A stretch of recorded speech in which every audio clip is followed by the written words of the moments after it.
जय सीताराम। जय श्री सद्गुरु नारायण भगवान। अपने अपने माता पिता की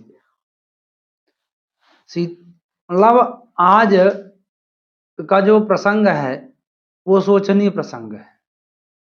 बड़ा पावन महीना चल रहा है। क्यों? क्योंकि आज वो होने जा रहा है इस महीने में जिसका इंतजार हर हिंदू, हर भारतवासी को बहुत दिन से था। जनवरी के माह में भगवान श्री रामलला सरकार जी 2024 में मतलब राम मंदिर में विराजित होने वाले हैं। लेकिन हम ये चाहते हैं, सभी की चाहत होगी, मेरी बस नहीं, कि हर घर बने अयोध्या और वहां राम जी स्थापित हो। और ये कैसे बने, है ना?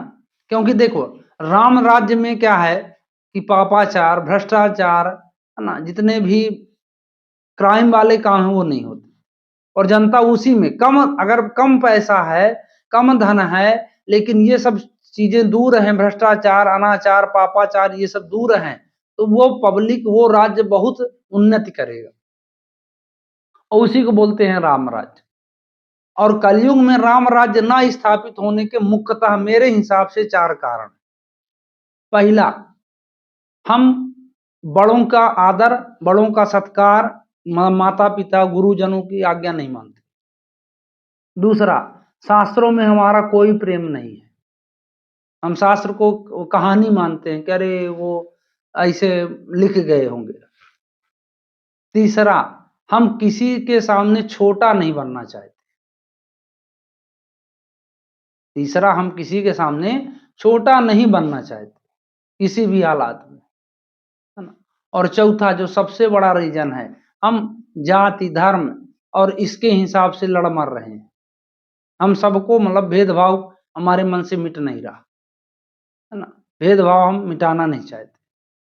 तो देखो, अब राम राज्य में क्या था कि राम राज्य में कहते थे कि मतलब शेर और बकरी एक घाट में पानी पीते थे। क्यों पीते थे? ज्ञान था। मेरे हिसाब से, मैं किसी शास्त्र की बात नहीं बता रहा हूं, कि अयोध्या की परिभाषा मेरे हिसाब से क्या है, अगर अच्छा लगे तो, सही लगे तो सबको ठीक है, और ना लगे तो फिर माफी मांगता हूं भाई कि अगर गलती है इसमें। पर मेरे हिसाब से जो मेरे मन में है, अयोध्या है क्या, वो बताने जा रहा हूं। आ से अध्यात्म, यो से योग, और ध्या मतलब ध्यान। जहां अध्यात्म, योग और ध्यान तीनों चीज बिल्कुल कूट कूट के भरे हों जिस राज्य में, जिस क्षेत्र में, उसी का नाम अयोध्या है। और इसे भी शास्त्र में कहा गया है कि 8 चक्र हों जिसमें 9 द्वार हों। अष्ट चक्रे नवद्वारे देवा नामपुरी अयोध्या। आप अपने शरीर को देखना कि 8 चक्र हैं, 9 द्वार हैं। द्वार 2 नाक में, 4 2 कान हो गए, 6 एक मुंह हो गया, 7 एक मल द्वार, एक मूत्र द्वार, 9 हो गए। अष्ट चक्रे नवद्वारे। अब इस अयोध्या में राम जी कब बैठेंगे? जब ये हम 4 गुण अपना लेंगे, हमको शास्त्रों से प्रेम होगा। अगर हम मान लेते हैं कि राम जी एक हैं और बाकी ये सब शून्य है, तो अब एक चीज और जान लो कि अगर राम जी को अगर हम एक मानते हैं तो वो एक अंक तक ही रह जाएगा। और जब तक शून्य का साथ ना लेंगे हम, शून्य मतलब ये कि शास्त्र, वेद और ये सामाजिकता, धर्माचरण ये नहीं करेंगे, तो हम ज्यों का त्यों रह जाएंगे, वही 9 तक अटक जाएंगे। 10वां बनने के लिए शून्य का सहारा लेना पड़ेगा। राम जी पूर्ण है और बाकी ये सब साधन शून्य है, फिर भी शून्य का साथ लेना पड़ेगा मेरे हिसाब से, है ना? और जब हमारे मन में ये भावना आ जाएगी हर घर में, जैसे मान लो कि एक 4 भाई हैं, 4 भाई, चलो आज तक जो भी होता है, चारों में घनघोर दुश्मनी है, लेकिन अगर आज से वो संकल्प लेना चाहें कि नहीं, हम राम राज्य अब स्थापित करेंगे, आगे आने वाली पीढ़ी वैमनस्यता ना सीखे, ईर्षा ना सीखे, क्योंकि हमको राम के कदम, राम राज्य स्थापित करना है तो राम जी का कदम पे चलना पड़ेगा, है ना? अवध तहां जहां राम निवासु, है ना, अतहें दिवसु जहां भानु प्रकाशु। रामायण में एक बड़ी मतलब अच्छी चौपाई है, और ये माताओं के लिए, बहनों के लिए सीख है कि हमको इस तरह का व्यवहार होना चाहिए कि जब लखन कुमार राम मतलब अपनी माता से पूछने जाते हैं राम की आज्ञा अनुसार, तो उन्होंने कहा कि मैया मैं भी राम जी के साथ वनवास जाना चाहता। उन्होंने कहा तुम्हारे यहाँ कोई स्थान ही नहीं, अवध तहाँ जहाँ राम निवास, जहाँ राम जी है वहीं अवध है। तो इस तरह सब मतलब सोच लें, कोई नुकसान नहीं, 100% फायदा है। हम पूरे गांव को ना संभालें, अपने घर में ये सोच के चलें कि भाई इसमें अगर 4 परिवार हैं तो आगे 4 परिवार हम इकट्ठा नहीं रह पाए, आगे आने वाला इस तरह मिसाल रखे, उनके सामने दिखावटी व्यवहार करें, है ना, दिखावटी राम राम शुरू करें, भले लगन नहीं है हमारे मन, लगन नहीं है फिर भी राम राम कहें, सीताराम कहें, माता पिता का भले हमारा मन में अभी तक विरोध चला, लेकिन अब से बदल दें, दंडवत प्रणाम करें उनको, गुरु की आज्ञा माने, है ना, 100% आपको लाभ होगा। और राम राज्य की नींव यही है कि माता पिता और गुरु का बानी बिना विचार किए सूझ जाने, यहां से शुरू होती है राम राज्य की नींव, है ना। अब ये चीज, और कोई ये कहे कि अरे वो दिखावटी करने में विनाश हो जाता है, नहीं, मेरा मानना है कि कभी भी स्वस्थ आदमी अस्पताल नहीं जाता, कभी भी स्वस्थ आदमी अस्पताल नहीं जाता, मरीज आदमी ही अस्पताल जाएगा और डॉक्टर से मिलेगा। कोई स्वस्थ जाता हो तो बताओ।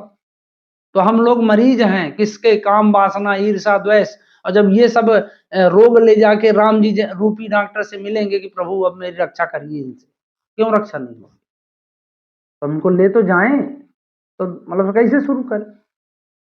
तो ठीक है, तो आप जब शुरू करोगे तब राम राज्य, तब हर घर में अयोध्या बनेगी, और तब वो तो ठीक है, जहां विराजित है वहां तो ठीक है, उनका तो भला है। क्योंकि देखो, जब तक आपका चिंतन नहीं बनेगा तो राम राज्य कहने से राम नहीं होंगे कि अयोध्या में बैठ गए राम जी तो हमारा कल्याण हो जाएगा, नहीं। क्योंकि श्री कृष्ण जी को दुर्योधन, दुशासन और भी जो जितने थे दुराचारी, वो दिन रात देखते थे पर उनके कभी वृत्तियां नहीं बदली। क्योंकि भगवान सब कुछ कर सकता है, आप एक चीज जान लो, एक काम नहीं कर सकता, आपको बदल नहीं सकता। कोई पूछे कि भगवान क्या नहीं कर सकता, तो सिर्फ एक चीज नहीं कर सकता, आपको बदल नहीं सकता, जब तक आप बदलना ना चाहो। और उसकी शुरुआत आपको करनी पड़ेगी, तब हम वास्तविक में राम राज्य के अधिकारी होंगे, वास्तविक में उस अयोध्या, नई अयोध्या के अधिकारी हो जाएंगे जो हम चाहते हैं। हम अपने भविष्य में क्या देना चाहते हैं, है ना। ये मार काट, ईर्षा, द्वेष, इससे कुछ नहीं होना है। हिसाब लगा लो आप, 60 साल, 70 साल, 80 साल जियोगे, मरना ही मरना है, 100% मरना है, वो तो गारंटी है इस बात की। क्या लेके आए हो, है ना।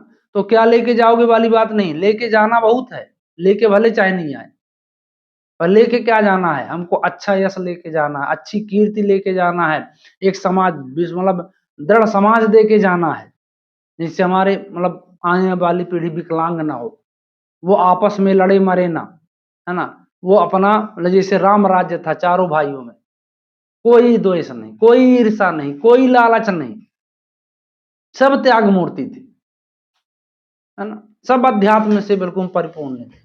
और जहां अध्यात्म होगा, योग होगा, ध्यान, वही अयोध्या है ना। तो आप लोग शास्त्र, वेद, पुराण, इनसे जुड़िए और भगवान का नाम लीजिए, भेदभाव मिटाइए कि ये फलाना है, ये पकड़ है ना, जातिगत नहीं। पहले अपने आप घर को संभालिए, एक घर को बदलिए, अपने अपने घर का सब जिम्मेदारी ले लेते हैं हम लोग, तो अयोध्या आराम से बन जाएगी, है ना।